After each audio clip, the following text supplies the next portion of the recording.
السلام عليكم. دي حلقة جديدة افتكر اني قلت لك بلاش تاريخ وثقافة وفن، مش عايز ابلغ.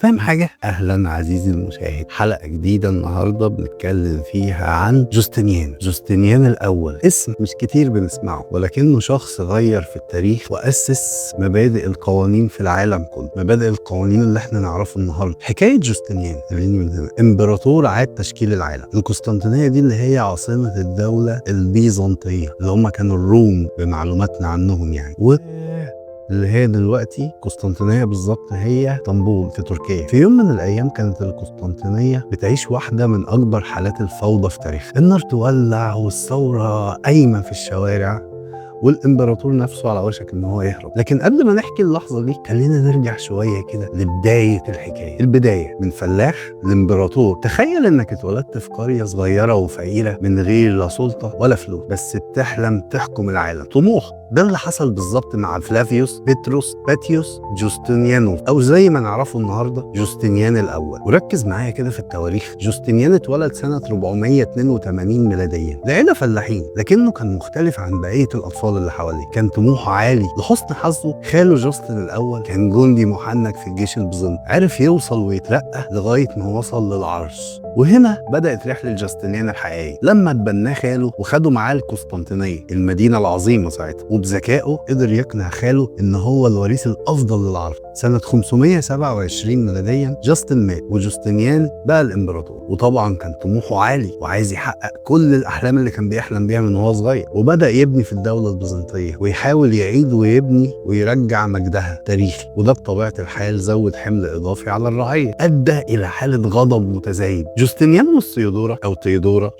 والثيودورا قصه حب ما تنفعش. ودلوقتي خلينا نتكلم عن الست اللي غيرت حياته وحكمت معاه من ورا الستار. ثيودورا كانت بنت راجل فقير شغال في سيرك، وعاشت طفولة صعبة جدا. بدأت حياتها كممثلة ورقاصة في المسارح الشعبية، لكنها ما كانتش مجرد رقاصة عادية، كانت ذكية وشجاعة وشخصيتها قوية جدا، خلت الكل يلاحظ حتى جوستنيان. رغم ان القوانين منعت الجواز ما بين الطبقة الارستقراطية والممثلات، الا انه جوستنيان غير القانون علشان يتجوز ثيودورا، وبكده بقت ثيودورا امبراطورة. وكانت اكتر من مجرد زوجة، كانت شريكته في الحكم. ومن الاحداث اللي غيرت في مجرى التاريخ، وهنا بقى نيجي للي قلناه في اول الحلقه، ثوره نقيا، اللحظه اللي كانت هتنهي حكم. جوستنيان كان عنده اعداء مش بره القصر بس، لكن جوه القصر كمان. سنه 532 اشتعلت القسطنطينيه باكبر ثوره في تاريخ الامبراطوريه البيزنطيه كلها، ثوره نقيا. لكن ايه السبب؟ احنا لسه قايلين. ببساطه الشعب كان غضبان بسبب الضرائب المرتفعه والفساد الحكومي والظلم، وفي نفس الوقت ده كان في فريقين في المدينه، الفريق الخضر وفريق الظلم، وهم مجموعتين بيتنافسوا في سباق عربات الخيل اللي كانت ساعتها لعبه شعبيه جدا، ولكنهم اتحولوا لجماعات سياسيه. ولما قرر جوستنيان يعدم بعض اعضائهم اشتعل الغضب وتحولت المدينه كلها لكتله نار. المتمردين اجتمعوا في المضمار بتاع سباق الخيل وهتفوا بسقوط الامبراطور، واعلنوا كمان امبراطور جديد بداله. كان جوستنيان على وشك الهروب، لكنه اتفاجئ بمراته ثيودورا واقفه قدامه وبتقول له: الملك الذي يهرب ليس ملكا، اذا كان لابد ان اموت فانا افضل ان اموت وانا مرتدي التاج الملكي. الكلمات دي غيرت كل حاجه. قرر جوستنيان المواجهه، فبعت القائد بتاعه بليساريوس ومعاه الجنود لقمع الثوره. وفي لحظه اتحولت الساحه لمذبحه، اكتر من 30,000 متمرد، والثوره انتهت للابد.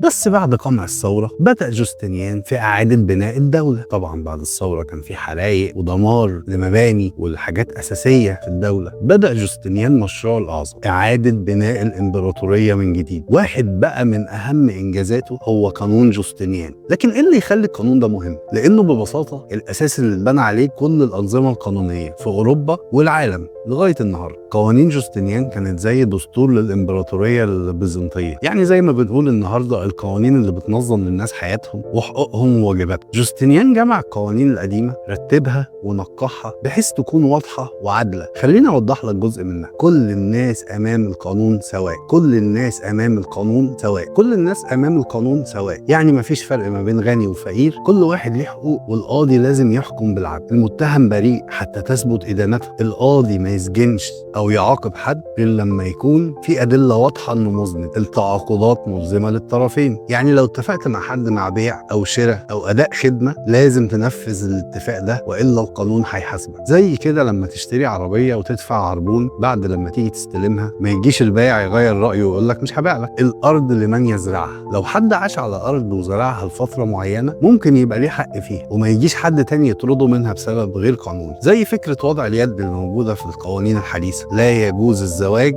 بدون رضا الطرفين. أيام زمان كانوا ممكن يجبروا البنت على الجواز، لكن القانون ده قال لا، لازم الطرفين يكونوا موافقين. شبيه بمبدأ الزواج المدني في بعض الدول دلوقتي. العقوبات لازم تبقى متناسبة مع الجريمة، يعني مش منطقي حد يسرق رغيف عيش فيتعدم، لازم العقوبة تبقى متناسبة مع الفعل. قوانين جوستنيان كانت الأساس اللي اتبنت عليه قوانين أوروبا، ولحد النهارده أفكاره موجودة في القوانين الحديثة، زي القانون المدني في إيطاليا وفي فرنسا وألمانيا وحتى بعض الدول العربية. الكنيسة الأعظم آيا صوفيا. جوستنيان مش بس كان محارب وسياسي، كان راعي للفنون والهندسة كمان. أهم إنجازاته المعمارية كانت بناء آيا صوفيا، أجمل وأكبر كنيسة في العالم وقتها. سقفها الضخم كان أعجوبة هندسية. الكنيسة دي فضلت مركز المسيحية الشرقية لأكتر من 1000 سنة، ولحد النهارده آيا صوفيا موجود، اتحولت مسجد وشايلة جواها قرون من التاريخ. جوستنيان فضل في الحكم لغاية سنة 565 ميلادية لما توفى بعد أكتر من 40 سنة حكم. ورغم إن الإمبراطورية بدأت تضعف جدا بعد وفاته، إلا إنه ساب أثر لغاية النهارده صعب إن احنا ننساه. لو عجبتك الحلقة بقى ما تنساش تشترك واستعد لحلقة جديدة عن شخص غير العالم مع بق ثقافة.